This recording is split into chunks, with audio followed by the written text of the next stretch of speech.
Hey everybody, this is Heidi, and you're listening to the Successful Fashion Designer Podcast. We all know that the fashion industry is brutally competitive and it takes loads of hard work to get ahead. The problem is that everyone's secretive and tight-lipped about their ways. After working as a designer and educator for over a decade, I wanted to help break down those barriers and bring you valuable knowledge from industry experts, and this show is exactly where you'll find that. Whether you're trying to break into the fashion world, make yourself more marketable, launch your own label, or become a successful freelancer, we'll help you get ahead in the cutthroat fashion industry. This is episode 46 of the Successful Fashion Designer Podcast, and today I'm chatting with Virginia. Virginia runs a business called fashionfounder.me, and she teaches fashion entrepreneurs how to start a profitable business. What I love so much about the work that Virginia does is that she's learned all of this firsthand the hard way. Back in 2012, Virginia launched an activewear brand. She created her beautiful designs, she put up a website, and she hit go. The problem? Absolute crickets. Nobody was visiting her site, nobody was buying her designs, nobody was signing up for her email list. So she took a step back and she tried to find ways to learn how to actually make this work.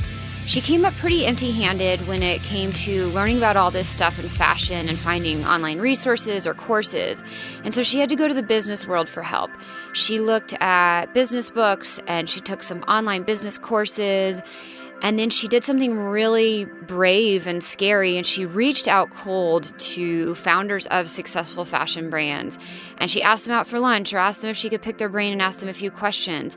And so she dug through all the information, through all the content, and she figured out what she needed to do to strategically and authentically attract, engage, and have conversations with an audience online and get them to her website, get them excited about her product, and ultimately get them to love her product and to want to buy it. In this episode, Virginia goes through so many tiny, step-by-step, exactly actionable things that you can do to start your online business, whether that be from starting your Instagram and getting people from Instagram to your website, getting them from your website onto your email list. And then once they're on your email list, what do you actually say to them? How do you talk to them? We go through so many of these details exactly step by step. I know you're going to love this episode so much. Virginia also has tons of free resources on her website. There's links to all of it in the show notes, guides on how to set up a strategic Instagram, how to find a factory, so many great resources. So definitely check those out. I read through all of them, and they are absolutely fantastic with real actionable advice you can use today. Now, I will ask you for a quick favor before we jump into the episode. Tons of you out there listening tell me all the time how much you love this podcast. I've had people recently tell me that this is like their Bible for making it in the fashion industry, which is so amazing. And so here's what I would love to get your help with. If you love this podcast, if you love this episode, please help share it with other people. There are so many more people out there that could be benefiting from all of this content that just don't know about it because they haven't looked for it or they just haven't found it or no one's told them about it. So I'm asking you, each and every listener out there, to help share this podcast with one person. So maybe that's a client that you work with and you think this would be beneficial for them. Maybe it's a new brand you want to do work with and you can just send them an email and say, hey, I found this podcast. I really thought you'd like to hear it because of these reasons, and give them some value. Tell them why you think it's so great. Maybe it's a friend who you know wants to break into the industry like you or is in fashion school. Whoever it is, take 30 seconds right now, hit pause, and I'd be thrilled if you'd share this podcast with one person. Thank you so much. It really means the world to me. Now, let's jump on to the interview with Virginia. As always, to access the show notes for today's episode, visit sfdnetwork.com/46. Well, welcome, Virginia, to the Successful Fashion Designer Podcast. Can you please introduce yourself and let everybody know a little bit more about what you do in the fashion industry? Hi, Heidi. Thank you so much for having me today. Yes, sure, absolutely. So I actually wanted to be a fashion designer since I was really, really little. I actually grew up in factories in Hong Kong, and I think at the age of 2, I was like just crawling around between everyone's feet, collecting pins with magnets. So that were my first steps in the fashion industry, or first scrawls. My mom did everything she could to stop me from going into fashion, because she felt the industry was really difficult and it's hard to find a job that you really like and colleagues that you really like. So Yeah, I had to study business first. I did. I really hated it. But I got a bachelor's degree and a master's degree, and wherever I could, I would intern in a fashion company while still doing the businessy stuff. Anyways, after I graduated, I put my foot down and was like, okay, that's it. Now I'm going into fashion. So I applied to Parsons and actually got accepted. And I was beyond thrilled. I still remember my first day like it was yesterday. And I went there. I took more classes than anyone else and interned in like so many different companies, tried to get as much experience as possible, interned every single summer, every single break, tried to do as much as possible. And I absolutely loved it. It was exactly what I always wanted to do. And if I came home at 2 a.m. sewing my heart out for Fashion Week, and then I had to get back up at 6 a.m., I was just so happy. I was still so happy doing all of those things. So when Parsons was over, I, like so many of my friends, decided to start their own businesses. And I actually moved from New York to California out of private reasons. My boyfriend and I had a long distance relationship for a really long time. So I was like, okay, I'm going to move to California. And I started my own activewear line. Activewear wasn't necessarily my biggest passion at the time. In fact, I always wanted to do couture. Most of my internships were in like high-end ready-to-wear all the way up to couture and bridal. And I've worked on New York Fashion Week, and I've done tons of hand sewing. So like what I really loved were big dresses, but my decision to start an activewear line was very, very reasonable and probably influenced by my business background. It was the cheapest thing to produce. It was the easiest thing to sell because activewear was just booming at the time. Yeah, where are we in the timeline? Can you just give us a year about when that happened? It was about 2012, 2013. Okay. So not that long ago. There wasn't that much competition on the market either. There was like Lorna Jane, Lululemon, and then like Nike and Adidas, and everyone had seen that. I was tired of it. And then there were like two cool smaller brands. So I started the line, and oh my God, it was so hard to find a factory, and I focused so much on like creating the perfect product, and I asked for everyone's opinion. And then I launched and nothing happened. It was really, really frustrating. I think I cried so much in the first year. It was just heartbreaking. I also have to say I was a little bit full of myself because I thought going into this, like, I have a bachelor and a master's degree in business. Like, how hard can this be, right? Yeah. So it was a really tough lesson to learn. And after about a year of driving forth and back between San Francisco and LA, every time my factory had a problem, and problems could range from, we're out of fabric, there's a stain on this fabric, and oh my God, your production burned down. So it was a whole range of things that happened. So after the first year, I had a little breakdown. I was like, oh my God, I don't know what I'm doing. And most of all, how can all those people that used to work for Google and Facebook and Pinterest in San Francisco quit their jobs and start a clothing line, and they sell and I don't? They're successful and I'm not. What is the deal? So I started cold calling a lot of people, basically just asking them if I could take them out for lunch or coffee, and if they would share their secrets with me. And what I learned is that they weren't successful because their product was so much more amazing than mine. What I really learned was that there's strategies that are proven for how to do business online, that there's lots of people that have spent countless of hours and thousands of dollars trying to perfect that. And all you had to do is look at what works for others. Test if that works for you, most likely it will. Tweak it a little bit, and most likely you can walk a path that has already been pre-made.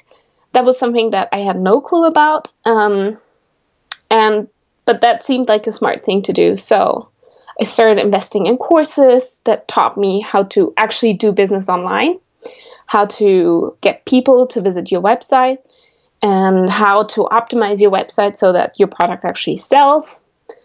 And a lot of it seemed like common sense once I learned it. But then again, it obviously wasn't when I started. So after, I don't know, maybe 2 months of revamping everything I did, my business started to pick up. I started selling a lot. I reproduced again, launched a few more collections. And then I had the outlook of like, oh, I just got married. I want to move back to Europe to be closer to my family. What am I going to do with my business? And that was sort of the moment of like, okay, I mastered this now. Do I really want to start from scratch in Europe? And the answer was clearly no. And at the same time, I also started receiving a lot of emails and messages from friends whose businesses had sadly not succeeded or didn't survive. And I realized, oh my God, I need to tell other people about all the things I learned. I could have saved them so much money, so much sweat and tears, if I just shared that. So that all that led to the creation of Fashion Founder Me. Okay. Wow. There's so much amazing stuff that you just said, and we are going to like go through all of it step by step. Okay. I actually want to start like back when you made the comment of, I found these people who had done this successfully from Google or Pinterest or wherever, you know, they had this business background and then they launched this fashion line. And like you said, their products weren't even as good as yours, or arguably, you know, it was just a product, but they were selling and it was working. And you cold called or cold emailed or whatever, outreach to them to ask them to take them out to lunch and pick their brain.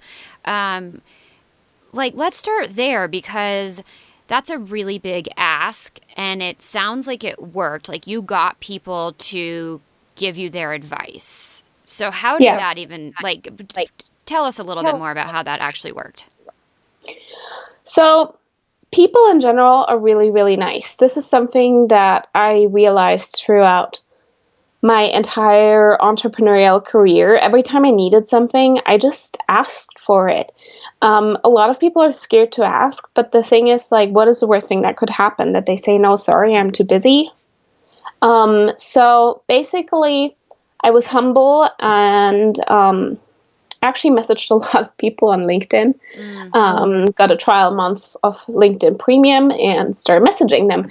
I'm like, hey, I've been following what you're doing. Your business is like 1 or 2 years old, 3 years old, and it's amazing. I absolutely love it. I'm a trained fashion designer, and for some reason, I just can't figure out what I'm doing wrong in my business, and I really admire what you've been doing, and I've bought your product before. Mostly I did to just see what happens, like try it out and see like what's the quality, what are they doing.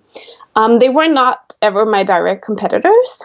So, for example, I asked for help from someone who ran a lingerie company, and someone who ran a business wear company for like modern business women. And some of them were friends of friends. San Francisco is really connected. So basically I just started asking around like, hey, do you know someone who I could ask some questions? And then I had very specific questions. Some of them just got back to me via email. Were like, hey, I don't really have much time to go out for coffee, but these are the answers to your specific questions.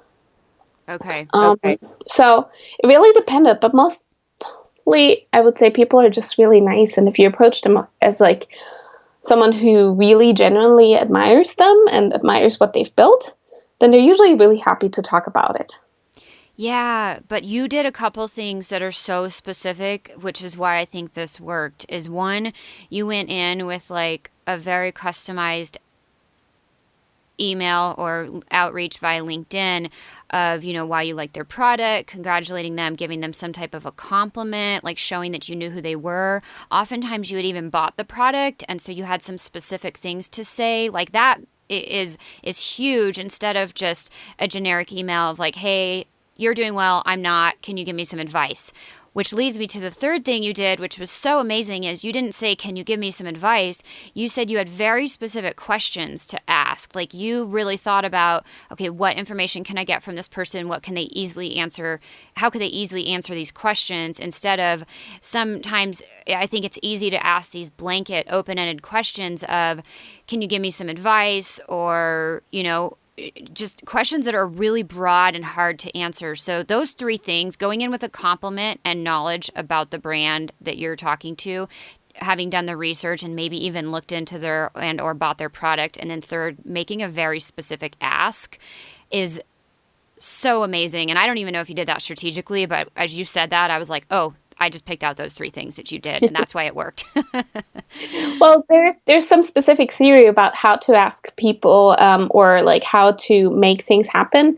There's a really, really great YouTube video I've posted in my group once. I don't know if you saw it, where basically people, it was a lady who did like therapy, group therapy for people, and she started to come up with this process of like, well, what is the one thing that would make your life better? What would you need to make that better? And what is holding you back? And all kinds of amazing things happened in that video, in those groups, where one woman said, oh, I just feel really bad about myself. Like, what is the one thing that could make my life better? Oh, the one thing I really dream about is like dancing with Patrick Swayze. And what is holding you back? Well, I don't even know where he lives. And someone else in the group just raised their hand and goes like, well, I actually work at a resort where Patrick Swayze stays every first weekend of the month. I could get you there to like introduce you to him. And that made it happen. And like these kinds of things. So that was probably something that inspired me as well to make my quests very specific. Yeah. And like, this is what I did. It's this free product. I also gifted them like free product after. Okay. As a thank you. Yeah. But I made sure that it's more like a friend reaching out. Like I actually know who they are, rather than just, like a stranger asking you for $5 on the street. Yeah. No, and that's such it's a tip I've used a lot, is like when you're writing these emails to people you don't know, like make it feel like you're writing to your best friend or your mom or your sister, whoever. And that's just going to make the email feel more organic, more human-like, and less sort of like rigid, cold email. I mean, no one really likes to talk to robots, right? No.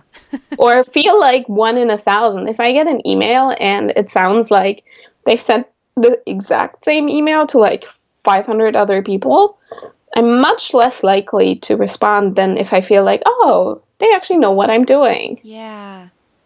Okay, so this is great, and so many other things I could sort of extrapolate out into like how this is going to apply to your having a fashion brand. But let's jump into that next. So you had lunch or got replies from all these amazing people, and you did. I don't want to gloss over this either. You did follow up with a thank you, whether that be a physical product or just a thank you. But there's a lot of value in saying thank you for delivering that. I'll always say thank you. If you have a factory and they go like out of their way, or even just deliver on time, which is really rare, bring them freaking cupcakes or some. Respect Chinese New Year. Bring like a little something for the sewers, because in the future, if they have to choose between your project and someone else's project, and you're kind of like at the same level of like, well, I mean, if you're Nike and like if the other person's Nike and you're like teeny tiny, then Nike's probably gonna come first. But like, follow up, be nice to people, don't be a jerk. Really, your business is kind of doomed if your sewers don't like you. And that's, by the way, a lesson I learned at BCBG, not even just as an entrepreneur. At BCBG, they treated their sewers so well. Like, each designer kind of bribed their own sewer, trying to get their product out first. I was really good at that. I was responsible for embroidery for evening wear. Yeah. And I knew all the names. I knew how to say thank you and please in their native language. And like, I need this really fast. I also knew that in their native language. And I occasionally brought treats. So that is so cool. And I love it's like so simple, but I think it's really easy to overlook that. Like it's really easy to look at that as like a business transaction and to forget that, you know what, that other person they're a real person. They have feelings, they have emotional connection too. And like, just, be a friend a little bit and be nice. And like, what would you do if it was your friend? If they did a favor for you or if they pulled an all-nighter to get your thing done, yeah, you would probably bring them cupcakes or take them out for a glass of wine. And so think about your business partnerships like that as well. For sure. So valuable. My sewers actually put together for a wedding gift for my husband and me Oh my when we got gosh. married. Yeah. And they were a small factory and they worked late all the time. Like they would call me at like midnight and be like, I'm trying to finish this on time, but there's like a problem. Can you help me? Like, what should I do? Yeah. So, yeah. Those are priceless sort of relationships and friendships that you build, and that is what grows and expands into your next adventure and your next endeavor, and creates your I'll use the dirty word that we don't use a lot on the show. People have been pushing it out the door, but that your network, and it's really relationships and friendships that just grows and branches out for your next thing and your next thing, and everybody helps each other build. So that's so amazing. So you said thank you to everybody. You got their amazing advice. And so then in 6 months or a year, if you need ask another question, they're probably more than happy to answer. But like, what was some of that advice? Because then you said you spent like 2 months kind of revamping everything. By this point, you already had your factory, you already had product, and you put it out and it wasn't really selling. And then 2 months, you did a bunch of research, you revamped, and things started working. So talk to us a little bit about how that all worked. Like, what did you do? Okay, so there's, I guess, two parables you could tell people that makes it really easy to understand. One, if you open a store, where would you rather go, downtown or somewhere out in the green fields? You would go downtown because you would have foot traffic to pass by your store, see all the amazing things in the window, and hopefully that will entice them to come in. Maybe you will even put a sign out in front that says, "Come inside. We have free cookies." And that's really no different than what you have to do online. You have to pave a way for people to find your store, to walk past it. Unfortunately, it's not as easy as like renting something downtown and being like, yeah, I know there's going to be traffic because it's downtown. The internet is all over the place, and there's not really like many predefined paths, but there's some. You can guide people, reach them on Instagram, guide them from Instagram into your store. That's your little sign up front, and then put some social proof. I don't know if you've ever noticed, but if you go into a store, it's completely empty, and you and your friend go in, suddenly 5 other people from the outside will come in as well, because now it's interesting, there's customers inside. And that's really the same thing for online. You have to you have to make a path for people to find you. You have to care about how to get traffic. And if you know that, you have to put up a big sign that says "walk inside" as well, and take a look around. So being very, very clear that you have to worry about where to get your traffic from, and being very defined of like which routes people will take to find your store. That is one. And then the other one is, if you go to a shopping mall, there's really clear instructions, right? You don't just happen to park your car in the parking lot. It says, park your car here, walk to the door over there. Maybe there's even lines on the floor that will guide you there. Enter here. Now, there's a map that shows you all the options you have, and then you can decide what you want to do. And then inside the stores, you can see the product being displayed beautifully, right? It's the same exact thing for when you do business online. You have to tell people, okay, enter website here, go to the shop here, leave your email address here, so that people know what to do. A big thing I didn't do was I would just post pretty images on Instagram and call it a day. But actually adding calls to action, click here to, I don't know, get 10% off. Click here to shop this product online. Click on the link in our bio. Do this, do that. Enter your information here. People are really, really good at following instructions, and really not that good guessing what you want them to do, especially when you can't talk to them or see them. So being very specific and precise about your calls to action is really important. And I guess the last one would be, if you went to Chanel, from the moment they open their door to when you leave the store with your product in hand, every single thing is very defined. You have to think of that whole process, not just how they find you and what you tell them to do, but like the whole experience. There's an experience with online shopping as well. from like unboxing your product? Is there a thank you note? Is there something that makes them remember you? So being very specific about the experiences as well. Okay. So I want to get a little bit, like, that's such a good sort of 10,000 foot overview. And I love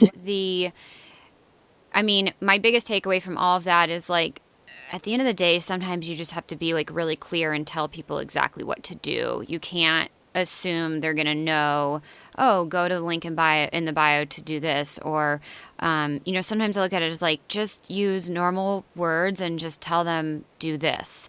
I think, there's more elegant ways to go about it, but just be really clear and guide them down the path. So I wouldn't even worry about elegant so much. yeah. I mean, there's ugly websites, yeah, but really talking in an elegant way often requires you to use words that are much more fancy than necessary, and it kind of obscures what you're trying to tell them. So just go really straightforward.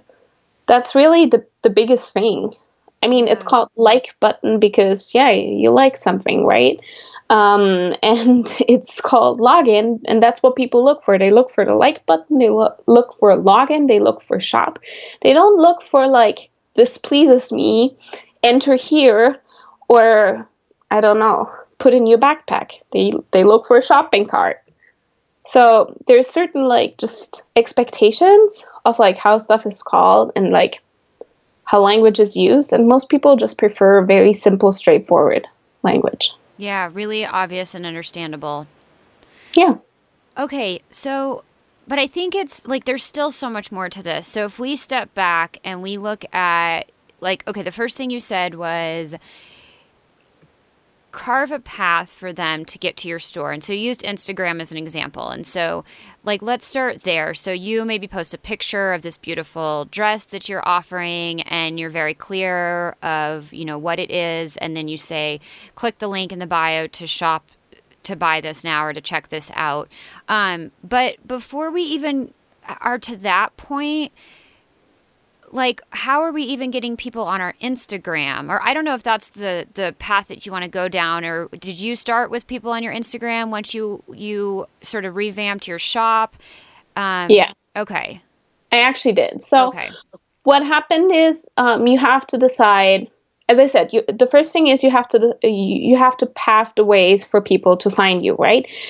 So it's much more effective if you have one clear, big path that kind of everyone goes down, rather than like 50 different ones. So my suggestion is you focus on one, maybe two social media platforms. And I find for fashion, Instagram is just one of the easiest to use right now. Okay. So first thing, you choose the path for which people will find your site, right? That's kind of the first step of your sales funnel, where like all the people come in. You post content that's nice, but what you really need is a strategy, a really clear strategy, and you need to understand how you test things and how you draw conclusions for that. So I notice a lot of people have really, really big problems with like how to actually formulate a strategy. So I wrote an ebook about that. It's called the Action Guide. And basically what you want to do is you want to post something for like a week, like one specific type of content, for example, and then check your engagement and your following increase to see if that had any impact, right? You definitely need to you have to think of Instagram as a growth as two things. One, how many people can you possibly reach? And how many people can you possibly retain? That is what grows your following numbers, right? So reaching is fairly easy to calculate. It's how many followers you have, then the kind of hashtags you're using, because that will make your content pop up for people that aren't following you. It could be any kind of interactions. So if you comment or like on other people's content, or even follow them, there's a strategy called following and unfollowing. Yeah, it's kind of a cheaty way. It used to work pretty well. Yeah, it's just kind of slowed down, and it kind of has a bitter side taste, but it doesn't mean that it doesn't work. it does work. It just doesn't have a very good flavor to it. But there's like 100 other strategies you could use. You could use location tags, for example. On the Fashion Founder Me Instagram, I typically put in locations like New York Garment District, LA Garment District, or London Fashion Week, for example, like images that were taken from, like not even necessarily taken from there, but where fashion people could possibly hang out. Just so that I hope that it reaches some people with the geo tag. And then you can create content where you can tag other users, for example, like shout out accounts. For example, there's one that's pretty popular called Coffee and Clothes. There's Louboutin, Team Louboutin, where you could, if you had some content with Louboutin shoes, you could tag them. And ideally, you want to take like as many as possible because you show up in photos of them. And also, these kinds of accounts live from reposting good content. So if your photo is really pretty, chances are they will repost it. Okay. So yeah, no, and tons of really, really great Instagram strategies there that I think, and I know you have tons of content on your site, so I'll link to a lot of that in the show notes. But I want to kind of think about what we're actually posting, because this is something I know you talk about a lot, and I think it's super, super valuable. So you're getting a following on Instagram using all these various strategies, and then you want to funnel them to your website. I actually would prefer to funnel them to a squeeze page or a landing page. Okay. To entice them to leave me their email address, because the chance of them clicking through to my website once is like pretty good, but then a second time they're probably not going to do it. So I want to get their email address so that I can remind them of like, hi, I'm here. You used to like me. Maybe you still like me. And maybe now you want to take a look at my product. Okay. So funnel them to a very specific location, like a landing or a squeeze page, to collect their email. How are we convincing them to give their email to us? Well, there's a lot of options. What worked really well for activewear was I would partner with some athletes and run a contest, for example, like a flexibility challenge, or like if it's like a more of a like fitness, fashion, lifestyle kind of thing, then it could be that. Just like challenges, they also really liked just like raffles. Leave me your email address. You might win this tank top. And it's like 1,000 people leave their email address, and like you spend, I don't know, $25 giving out 5 tank tops. Yeah. So that does really well. Really like your usual things, like what other businesses, big businesses do as well, from coupons to raffles to giveaways to challenges.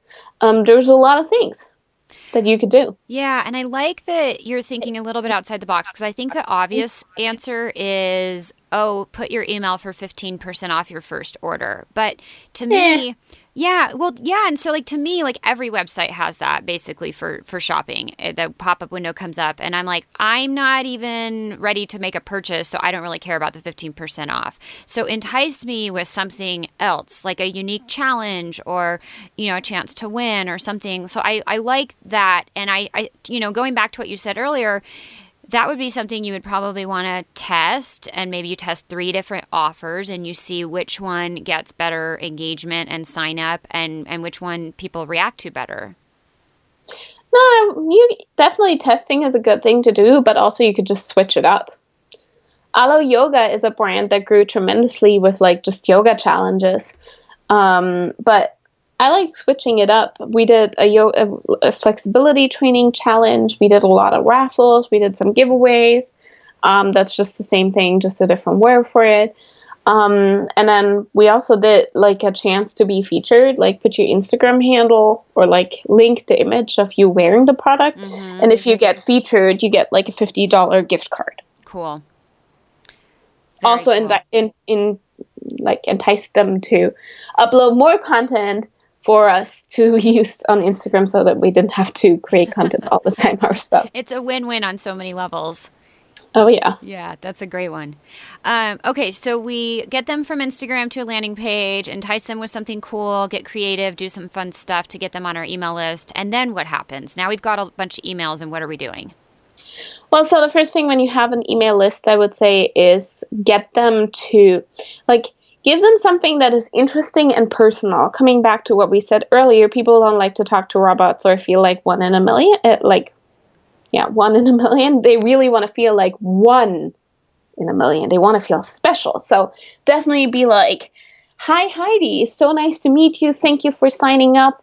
I love having you on my email list. A little bit about me. My name is Virginia. I launched this clothing line. This is what our name stands for. And this is why I launched it. I really love fashion, but I'm also a flexibility instructor. This is what I teach people how to do splits and back bends. So I need a activewear that's like super stretchy and holds up well, and it's like really fun and really amazing. It's kind of like a more flexible version of yoga or something. Like, tell them something personal, something that makes them remember you.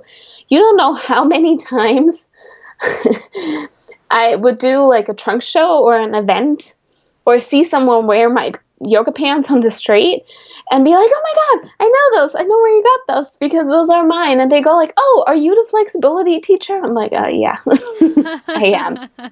Because people remember stories. They don't remember like, this line was founded in 2013 by Virginia, who went to Parsons and whatever, has a business degree. No, they remember like, "Oh, you're the chick that teaches people how to do a split, right? Oh, I've always wanted to do a split, so I bought you pants thinking maybe that would help me."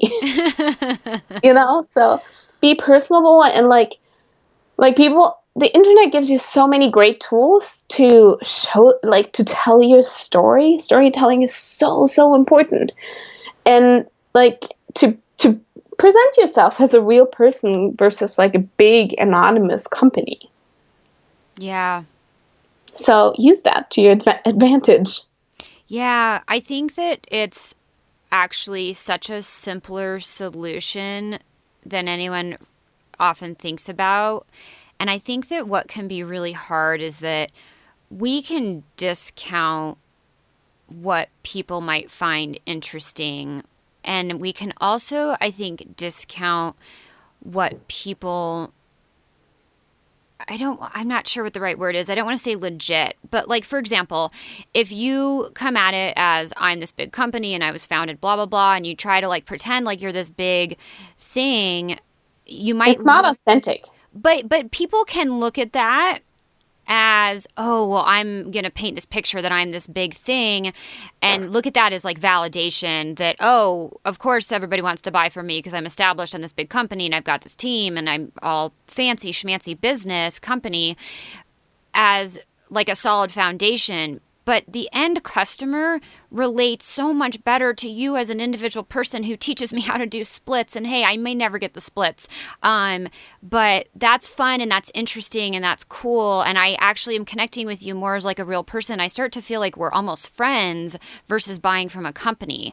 And I think that's so important. But and I don't know if that's just what we get trained in our heads, that like, "Oh, I have to pretend I'm this big company and I have to talk on the website like we." And I'm like, I'm not. There's no we. It's just me. And so it's such an important note that I think is so simple, but can be hard to wrap your head around. Yeah, for sure. I think a big problem with this is that also schools teach us like, "Oh yeah, this is how you should behave, and like you should be professional, and you should reach out to like wholesale, like you should do wholesale and reach out to stores and stuff." When the internet made things so much easier, and also like being personable doesn't mean that you automatically have to be unprofessional. You can be professional and still be personal. Yeah. There's one launch that was really popular called From Girlfriend Collective. They gave away free yoga pants. I have a pair. Yeah, me too, because I'm just curious, right? Yeah. And they really messed up the delivery of their pre-launch offer. That was a really successful launch. I don't think there's a single woman in the United States that hasn't heard of them. Yeah. Yeah, it was a simple black yoga pant. Like, really, so much hype about a simple black yoga pant. Anyways, at least it wasn't transparent. So wait, go ahead. You made the comment they messed up. Yeah, they really messed up on their delivery. I think the pan was supposed to arrive like after 2 months. I think they took about 7 months for my pan to deliver.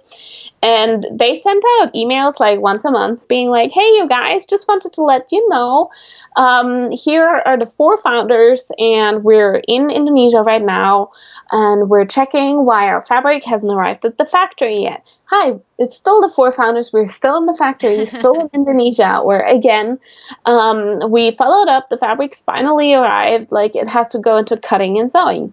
Hi there, just wanted to let you know, like, it's in cutting and sewing, it's almost being done, and here's some photos of how we, the founders, A, B, C, and D, are checking that everything is fine with your pant. You know, I had a problem where I couldn't deliver on a product because I told you one time I was called and be like, I'm sorry, but our factory burnt down and your product with us. And it took me like 6 months to deliver some pre-orders. It was an absolute nightmare. And literally the only thing I could do was send them a photo of the factory and be like, hey guys, sorry, this is what happened. If you really want the product, I'll keep you posted when I can get it to you. And if not, I'm really sorry. I'm just like one person trying to make this work. Let me know if you want a refund or a shopping credit or a different product. And actually, out of the like 172 or something pre-orders I had for that specific bra, I think I only had to give like 5 refunds, and the other people chose to wait 6 months. I got a few angry emails in between, but in the end, like, just keeping them posted and being like a human person, they were like, okay, well, guess you'll do your best. It comes when it comes. And bet, go ahead. That's what Girlfriend did as well. Like, I could feel with them so much. Yeah. And I bet like a lot of people in your audience who were waiting for that pre-order actually wrote back and were like, oh my gosh, what a terrible challenge. Hope everybody's okay at the factory. And you know what? No problem. Like, I'm happy to wait. Like, again, now you're starting to have a dialogue like it's a friend. Like, you said, hey guys, the factory burned down. I'm trying to deal with this. Figure it out. They write back, oh my gosh, so sorry that happened. Happy to wait. Like, let me know if I can do anything in the meantime. Like, you start to create this like friendship dialogue, which is really cool. For sure. Actually, the result of that was that I had to change my Facebook name because so many people started adding me on Facebook. Oh. That was a bit difficult. So, yeah, people started to actually friend me because they felt like we were already friends. Yeah. And when I announced that I will be moving to Europe, and that this is going to be the last month that they can get their hands on my product. I mean, granted, I shared the story also to entice them to buy in bulk, I guess. But I actually had like people write me emails how sad they were. I still get emails how sad they are. We shared a few of them, I think, on our Instagram. That were just really, really sweet, and it really touched my heart, made it so much harder to be like, okay, I'm just going to sell everything and move. Yeah. Sad. But at the same time, I had people buy like 23 items at a time, and my items were not cheap. A yoga pant sold anywhere between $99 and $139. That's like higher end. And my sports bra cost between $99 and $149 because they were really expensive and complicated to make. So these are not items that you buy in bulk frequently. So I gave like a 60% discount, I think, in the end. And people just ordered so much that I actually ran out of packaging and like had to go to USPS and be like, how many of those boxes can I get of those really large ones? Because I have to ship 23 garments. My jacket was the first thing that sold out for $329. Wow. So it was like, it blew my mind. I have never spent so much time at USPS. I made friends there too. But it was great. They always let me skip the line. It was awesome. Okay, so like rule of thumb, just make friends. That like if we have to just stop, we're not going to stop right here, but like if we had to stop right now, like make friends, be a real person, just be a nice person. Yeah. Okay. I mean, it's go ahead. I have this girl who runs Instagram for me because it's a lot of work, and her name is Chloe. She's amazing, right? Whenever I can, I try to push business her way so that she can pick and choose who she wants to work with. The same is true for my factories. Whenever possible, I will send people their way. So just like be nice and help other people without expecting for them to reciprocate, but most likely they will. But don't have expectations, because then you might just be disappointed and it's not really genuine anymore. Just be a nice person. Yeah. It's really the main thing what business comes down to as well. But it's hard to show that you're a nice person when you're standing online.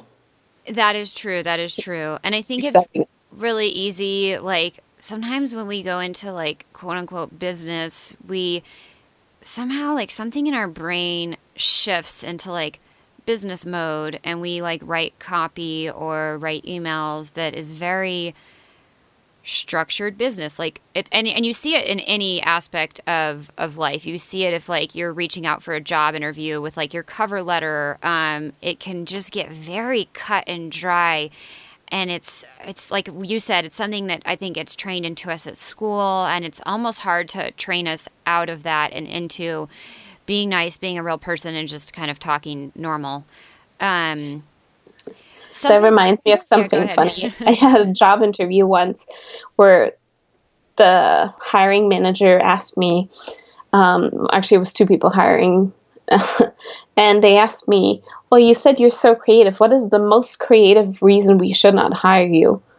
And I just looked at them, was like, in my head, I was like, what a stupid question to ask, because I'm not going to tell you because I want to be hired, right? So, and they told me they wanted to hear something that they'd never heard before. So I was just like, I hate working between 1 and 3 p.m. If I can take a nap, I will. And they just died laughing so hard, because it was so honest. It was so honest. And then they were like, okay. I'm like, well, if you let me nap, I'll also be more productive, because that's just not my time to work. I hate it. I'm an early bird. I'll be here at 7 a.m. every day. Yeah. I just really hate afternoons. Did you get the job? I did. Oh. And ironically, I met, so I did get the offer. I declined the job. Oh. Because it was in the wrong location for me. But ironically, I met one of the guys. Hang on, that was 2009. I met that same person in 2011 at a meet and greet. And he looks at me, he's like, I just don't know, you look so familiar. I'm like, I don't know, I don't think I've ever seen you or met you. And then he's like, no, you look so familiar. And then out of the blue, he just like, we were mid-conversation 20 minutes later, he goes like, you were the one who wanted to go nap on our couch. I'm like, shit. Right. So yeah, people like to talk to people, and that isn't just true for your factories or your USP as people. It's true for your hiring managers, your colleagues, your coworkers, your neighbors, everyone. Just and your customers, the people who might want to buy something from you too. Exactly. Okay, so perfect segue. You have a really great perspective on how you continue to talk to your audience. And there's a specific example that I saw on your website that I kind of want to talk a little bit about. And you compared Third Love, which is a bra company that's, if you're on Instagram, if you're female on Instagram, they've probably advertised to you. So how Third Love talks to their customers versus you contrasted that against an example of how BCBG talks to their customers. So can you expand a little bit on that and talk about some of the concepts behind that? Absolutely. Those two are just such prime examples. Third Love was founded by a woman who worked for Google. BCBG is an old school fashion house. It breaks my heart. BCBG is one of my favorite brands. I worked for them, did evening for them. My graduation dress was from them. So many of my dresses are from them. I had the best time working for them in design. I loved every single second of it. They were like one of my dream companies to work for and one of my favorite companies to shop from. Just everything about it I love, but it hurt me and pained me to see that every single time I got an email from them, it was 30% off. Come to the store. In the store, it's 50% off. In that store, it's actually 60% off. It's Valentine's Day. Now we give you 40% off. You should buy your girlfriend something for Valentine's Day. Actually, it's not 40. Now it's 50% off. Very quickly, they trained me to never ever shop at full price because obviously they had a problem getting rid of their product. And if I couldn't find it in the store at a discount, then I would for sure be able to find it on their website eventually at a discount, or just like wait for the next promo code to come along. And it really just devalued their brand. Now, I've worked at BCBG. I know how much work goes into those dresses. They're not just dresses sewn together, kind of like the things you can buy at Zara. No, they're like French seamed. They're beautiful. The fabric is sometimes so expensive that they actually have to consider eliminating a dress, and then they produce it anyways because they just love it so much. And sadly, not being able to sell online, not having the skills to sell online is just, I think that's one of the main things that they had to declare bankruptcy last year. And then they were bought, and I think now they just keep doing what they've been doing, just with a new owner company. Yeah.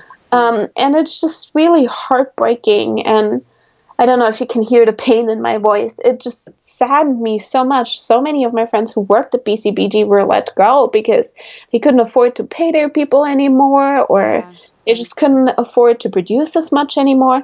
But instead of producing a new, like, whole giant, enormous collection every single month, why couldn't they produce, like, a few awesome pieces every 2 weeks or something, and then like make it like a launch event for like, oh, that thing is there and it's like perfect because it's Valentine's Day, 15 ideas on how you could take your girlfriend on a date, and like, or like what to wear on specific dates. There's the ball game date. What should you be wearing? Oh, you could be wearing this really cool blazer and this really sexy top underneath.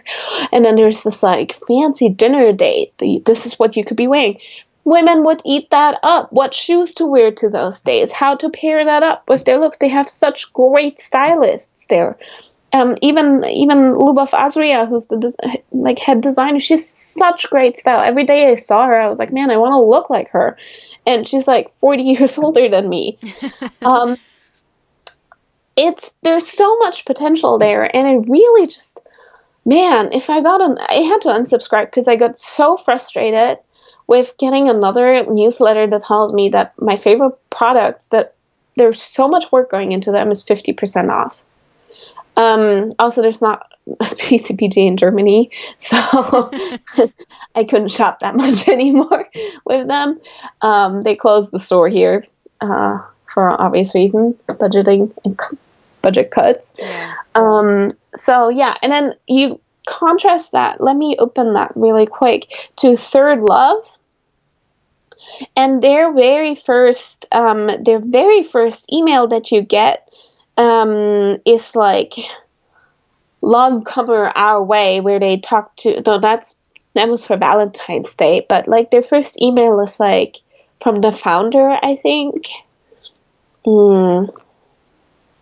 which is like, break the mold with Third Love, where they talk about how they have half sizing and who's behind it, and what exactly they're doing and why they started it.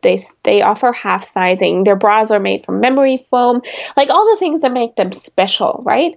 And you learn that the co-founder of Third Love is called Heidi. Just like you. And, like they just tell you a little bit about who they are and who the people are behind the brand. And that's what makes it so special.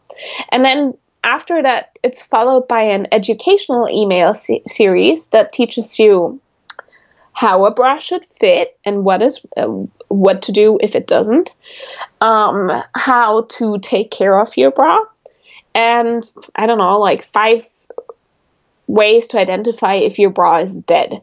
So if you're ready for a new bra, which is really smart because that email is then followed up. You just taught your customer that their bra is probably dead and not holding them up, and that their boobs are going to be saggy and ugly. Well, they didn't phrase it that way, but like, if your bra doesn't support you, you're going to get floppy boobs, right? That's why we wear bras. So we have nice boobs. And then they follow it up with like, hey, if you haven't bought from us yet, this is the right chance for you. I mean, we just taught you how to recognize if you need a new bra, and like, here's 10% off. And I think that entices a lot of people to then hit shop because they just thought about all their bras and were like, yeah, the straps are kind of loose. And also, I'm kind of already in the last hook, and it is sort of falling apart. Maybe it's time for a new bra. And then 2 days later, bam, there it is. You can get a bra, like a really good bra that is like brand new at like a lower price, and that's just great. That's how you really indoctrinate people of like who you are. You tell the whole story, but you also educate your customers. Same thing with Lululemon. They like educated their customers of like, this is what's important about yoga pants. They should be wicking your sweat. And no, you don't have to work out in like your old band t-shirts that are made from cotton and that are like the perfect breeding ground for bacteria. No, you should be wearing something that's antibacterial and wicks your sweat and dries really fast so that after that you can go for brunch with your girlfriends and not smell and look disgusting. Yeah. So putting that into like the right copy, it really like leaves that thought with people of like, oh, I can't wear that to the gym anymore. No, it's like the breeding ground for bacteria. And then if I meet my friends for brunch after, yeah, I'm screwed. I need that new Lululemon leggings, and I need a nice top that doesn't leave sweat stains. Yeah. Oh, this is so great. And like, if we were to kind of step back and look at this and frame it in the light of some of the stuff we talked about earlier, the way I see a lot of the stuff you've just said is, okay, so you have this great pair of leggings, and you're talking to your best friend about the leggings. You don't take the leggings to your friend and say, buy these, they're 20% off tomorrow. Buy these, they're 30% off the next day. Buy these, they're 50% off. You take the leggings to your friend and you show them why they're so great. And you show them, hey, did you know it has this feature and this feature? Oh, and by the way, you know those other leggings you're probably wearing? They might be old because the elastic is shredding and you've got little white fibers poking out of the waistband or something like that. Like, I'm trying to parallel it from the Third Love example. And so you would take that to your friend and you would give them some education and you would tell them a cool story about the leggings and tell them something interesting. You don't constantly shove it in their face and say 30% off, 40% off, 50% off, buy this, buy this, buy this, buy this. There's something bigger there with like you said, sharing your story, introducing yourself, providing some value, some education. And so just to kind of parallel that back to approaching this like a real person and a nice person and being a friend, it's not sell, sell, sell, sell, sell. It's value, education, engagement, interaction. And then, hey, we also have this product and we think it would be a great fit for you because of A, B, and C. Like, you do have to sell. Going back to what we talked about at the beginning, like a CTA or call to action, you do have to sell. But there's a build up to that. And there's an engagement and educational portion and a value portion of that too. Sending a bunch of emails of 30% off, 30% off, 30% off is not really valuable to me. And you're also, like you said, training me that, well, it's always on sale, so I don't even care about buying it. Yeah, for sure. I think fashion has a huge issue with devaluing their own product. Yeah. Because everything's always on sale, especially if you walk into department stores, which is why I think Nordstrom's closed like 20% or something. Nordstrom's or Saks, I don't know. They got rid of like a lot of their department stores because everything was always on sale. Yeah. And the other thing is like, yeah, thinking of talking to people like they're your friends. You can even take it a step back because you don't even know the people that come to your website. It's like being at a party. You don't walk up to the next guy and go like, hi, my name is Virginia. I want to take you home and make babies with you. No, like, you go like, hi, my name is Virginia. Nice to meet you. Oh, what do you do? Where do you live? Oh, that's so nice. Like, what are your passions? What are your hobbies? You start a conversation first. And I think so many people just don't know how to start conversations online. And or if it's not a hot guy, I mean, I'm married, for me that doesn't work anymore. But like, let's say you go to a networking event, you don't shove like, here, this is what I want to earn, and like, you can hire me now in a hiring manager's face. You go like, hi, my name is Virginia, nice to meet you. How about we swap some business cards? That would be your email address. And then maybe we can talk more about what I can do for you, what you can do for me, whether this business and I fit together, and what are the things that we both bring to the table, and how we can make this a match made in heaven. Yeah. And that's really how you should approach everything you do online. But because so many people really struggle with that, and because it never, ever, ever gets talked about in the fashion industry, that's really why I'm so passionate about my business and my product. This is what I want to teach people, of like, hey, this is how you start a conversation online with the people you could potentially sell to. And this is how you can talk to them. This is how you tell, like, both visually but also linguistically, like, this is how you can sell your story. And this is how you can make that whole process very natural, rather than like walking up to someone being like, hey, I want to take you home. Because no one likes that. Yeah. No one. Not in real life and not online. It's still the same people. They're just behind a computer screen. Yeah, and I think that's where there's kind of a disconnect, because you wouldn't ever, I mean, I shouldn't say you wouldn't ever, because I think it could happen, but like in real life, right? Because whatever, things happen and people act a certain way, or maybe you get really nervous and you freeze and you just say something really too forward. And I've been guilty. I'm guilty of having no filter. But still. That's the nice thing about online. You can think before you say it, right? You can think and reconsider. You can, but I also think you also have to remember that there's a bunch of real people on the other side of that email or on the other side of that website. Like, that's where I think some of the disconnect can happen, is like when you're in real life, especially in person. I mean, on the phone is one thing, but especially in person, when there's like another warm body that you're talking to, like, interactions have a certain progression. Like, you start with the introduction, you share a little bit of valuable information, maybe a cool story or a cool tip or whatever it may be. And then maybe you would ask for something if that was, your typical journey. And maybe you wouldn't even ask for something at that point. But online, it's like I think there's just a disconnect with, it's just this website. But no, there's real people on the other side of that website. There's real people on the other side of that email. And you have to look at it as the same thing. Yeah, but if you struggle with that, I mean, the number one thing is to recognize that that's how it works. When I started, I definitely did not recognize that. I had to learn that. Yeah. But then also the other thing is, like, as I said right in the beginning, is like, you don't have to try to reinvent the wheel. Like, you can just buy in either talent if you have the capital, but usually it's much cheaper to just buy in the knowledge and like learn these kinds of things by investing in, I don't know, a few $100 or maybe $1,000 into a course that will teach you exactly like how you can do Instagram, or how you can do Pinterest, or how to, I don't know, make a website that sells really well, or how to tell your stories online. I mean, there's so many resources out there, especially in the entrepreneurship world, but you can, well, either you do the work and adjust it for the fashion world yourself, or you just find resources like this podcast or like my blog that will help you. There's not that many out there, but once you find one, you usually find the others as well. Yeah.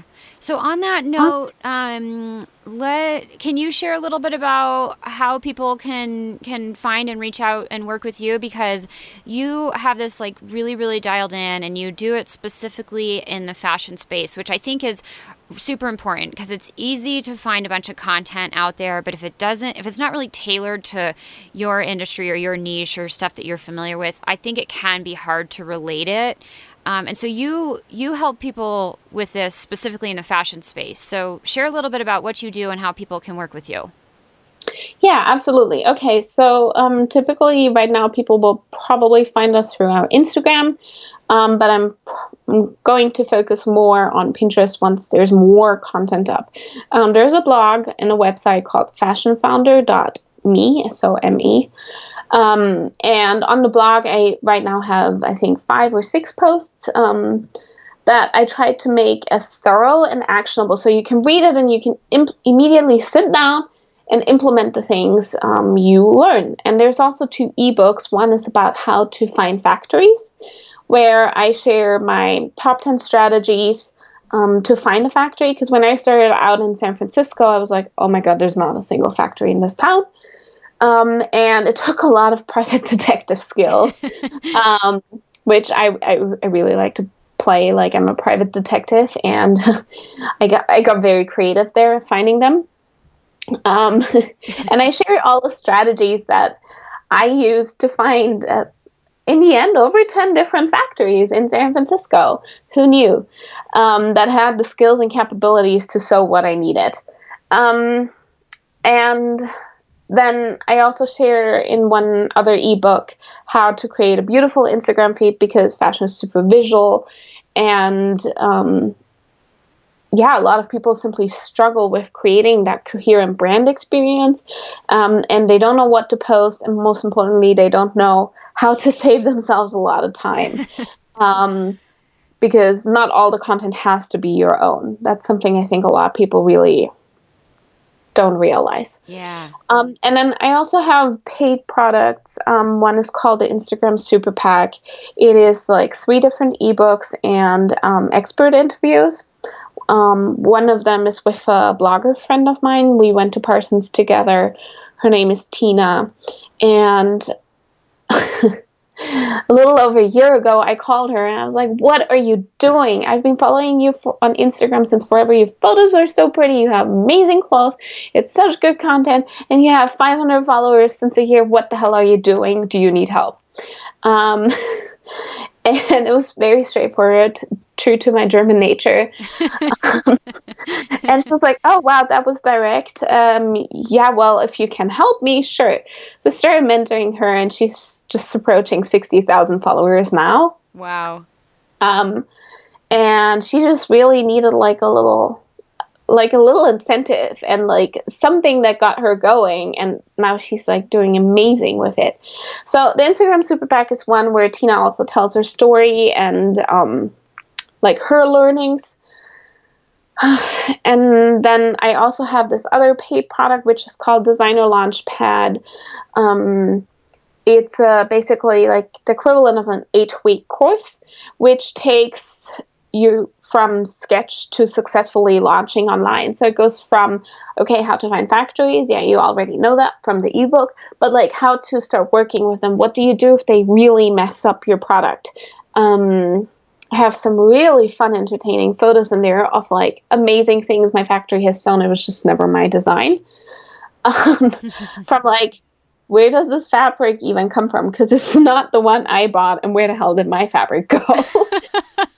Oh my God.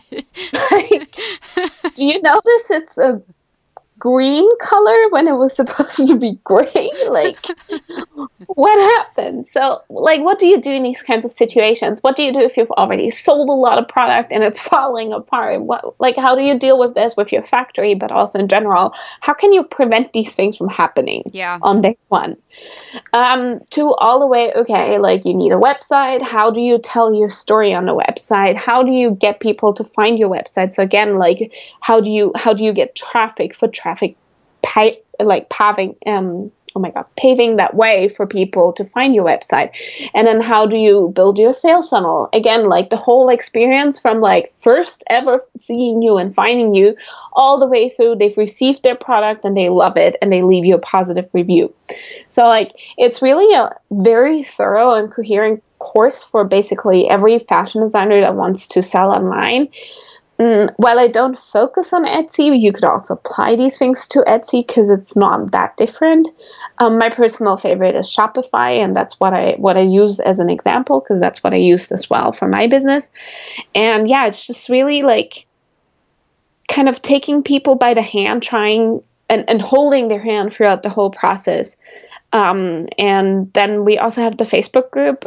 There's a free one, fashionfounder.hub, and then the Designer Launchpad has their own Facebook group where we share, for example, like resources like factory lists and freelancers that we've worked with so that just everyone has a much easier time and a much easier life getting their business on the feet so that they can really focus on like, okay, I know sales are coming in. That's working. That's a well-oiled machine. I don't need to focus on that. I can focus on, okay, how am I going to grow my business? How am I going to make more sales next month? How am I going to hire the next person? Who is the next person to hire? So it's really that kind of hand-holding that I wish I had when I started, and that luckily I received kindly from other entrepreneurs after I reached out to them. Yeah. And so you've got it all packaged up. I do not want to discount the value of some of the resources you have on your site. The ebooks, you guys, these things, I've read through both of them, and they are like through the roof, thorough, detailed. It's not one of these, quick stop shop 500 word post, how to sell your clothing line, how to find a factory. Like, these are super, super detailed, in depth. So I'll put links to all of this in the show notes, and definitely really, really valuable, useful content on your site. So I didn't want to gloss over how truly amazing these pieces of content are. It's not often you find that type of stuff in our industry, especially for free. And you've got multiple things on your site that fall into that category. So I definitely want to highlight that. This has been so much fun. Yeah, you're welcome. Well, thank you. I mean, I think it's you've put a lot of effort into this, and honestly, reading through some of the material, you could take this and apply it and find your factory using this free ebook. So this has been phenomenal, Virginia. So nice to chat with you. I'd like to end with the question I ask everybody at the end of the interview, and that is, what is something people never ask you about working in the fashion industry that you wish they would ask? What do I not know yet? Ah, I love that. Because, like, I started assuming that I knew quite a lot, but I guess, what is the one thing that I don't know yet? Because that's usually the one thing that someone with more experience wish they had known when they started. And for me, it was like, what did I not know? There are so many people who know how to do this, and you can ask for help, and they will help you, even free of charge, because people are simply nice, and that you don't have to reinvent the wheel. Like, there's such clear roadmaps on how to do these things, and you don't have to kill yourself. So yeah, just get your hands on those, because you will save so much money. Oh my God, if I had roadmaps like on day one, I would have probably saved $20,000 or $30,000. So yeah, that's how stupid I was for not looking for the right help. I mean, I did buy every single book off Amazon, but sure, it was just, most of them were crap. There's one by, I forgot her first name, but her last name is Kinsella. It's the Entrepreneur's Guide to Sewn Product Manufacturing. Oh, Kathleen Fasanella. Yeah. She's been on the show. I'll link to her episode in the show notes. She's phenomenal. Yeah. She is amazing. Yeah. Right? And I found this book after a year of killing myself because I Googled how to fix a camel toe. And her blog happened to pop up. But I did not find it on Amazon before. So it was really frustrating. I was like, you've got to be kidding me. If I had this book before, my production journey would have been a little easier. Yeah. Oh my God. Get templates, get resources, get roadmaps for how to do these things, and stop killing yourself. And read Virginia's blog, fashionfounder.me, and buy Kathleen's book, and listen to the interview with her, because it was really, really valuable as well. Yeah. Wow. This has been so much fun, Virginia. Gotta look up that interview. I don't think I've seen that one on your podcast yet. Yeah. That's the first thing I will do after we hang up. It's great. It's so fun. She's, I love her because she's really well, first of all, she's insanely knowledgeable, but she's very just like cut and dry and blunt and to the point. Like, she doesn't beat around the bush. She doesn't sugarcoat anything. I like that. Yeah. And her book, I mean, it's an old book. It was one of the first books I read in my, in my fashion journey. Somehow I found it. I lucked out and found it really early on, like years ago, back in 2000, 7. And so then it was really cool to get to interview her on the show and chat with her in, as much real life as we could get. I think her first chapter also summarizes it as this: don't be a jerk designer. Like, you depend on those factories' goodwill to take you in, because as a young designer, you're most likely going to screw up their production processes, which is so true. Be nice. Yeah. Bring your sewers cupcakes. Yeah. It goes a long way.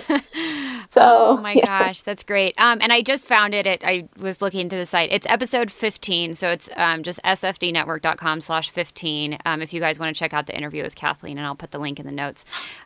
Virginia, this has been so much fun. Really, really insanely valuable with all the advice. And you guys definitely check out the site and dig through all of her resources. And I got to check out that Instagram thing, because Instagram is a place where I post random pictures. I almost run mine more as like a personal, normal account than a business, but I'm still all over the place. I've got the email stuff figured out, but Instagram is still, I'm like that awkward person. Like, I don't know what to post. This feels weird. I don't know, blah, blah, blah. I'll just post a picture of my dog.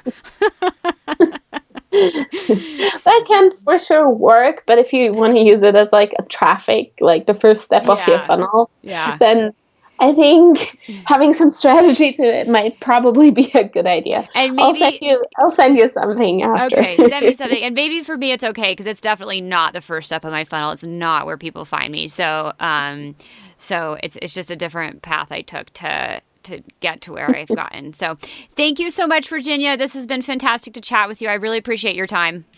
Yeah, thanks for having me. Thank you so much for listening to this episode of the Successful Fashion Designer Podcast, and thank you so much, Virginia, for all your amazing help. Don't forget to check out all of her resources. They really are super valuable, and I know you're going to love them. I appreciate each and every one of you listeners, and I will remind you the best way you can help the show is to share it with someone else. So take 30 seconds. It really doesn't take much time, and shoot your best friend a text message with a link to the podcast. Send it to someone who you recently connected with on LinkedIn. Just randomly send them a nice little piece of value. Say, hey, I listened to this podcast and I thought you would find it helpful too, since you work in fashion. It's really great. I get so much feedback and compliments from you guys on how great the show is and how much you love it. So please help spread the word and get this show into more people's earbuds. Thank you so much, you guys. I really do appreciate all of you. Last, as always, if you'd like to learn more about any of the resources we mentioned in this episode, you can visit the show notes at sfdnetwork.com/46. Thanks so much, and I'll talk to you next week.